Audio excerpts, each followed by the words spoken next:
Hello Googlers, it's Kasim with your daily Google News, and Google made what looks to be like a massive mistake. This happened today.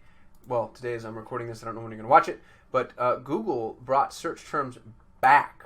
You'll remember that Google took search terms away from us to a very large degree, and it pissed everybody off. Well, it looks like it's a glitch, but somebody on Reddit spotted the fact that Google started dropping search terms, really significant amounts of search terms. So if you go to the Reddit thread, you can see I manage 30 plus campaigns daily, and some would only show 15 to 20 search terms on average, with a ton of impressions in the other category.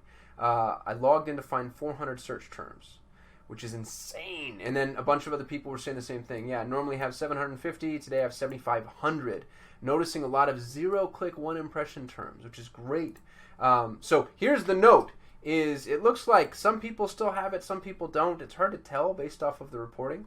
I haven't dug into all of our client campaigns yet, but if you see this video in time, go download all of that data, because that's insanely valuable. It's unbelievable.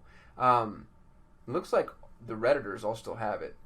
So, I'll try to accelerate the publishing of this. If you get this in time, then please go get your search terms, download them, keep them. This is all data that Google didn't want to tell you, especially the fact that they're giving you zero click. Obviously, a mistake. I mean, gosh, what I wouldn't give for that to be something that we get in perpetuity. But I would assume somebody's getting fired over this, over at Google. Their losses are gain. Download your search terms. I shoot a video every day. Like, comment, subscribe for your daily Google News. I'll see you tomorrow.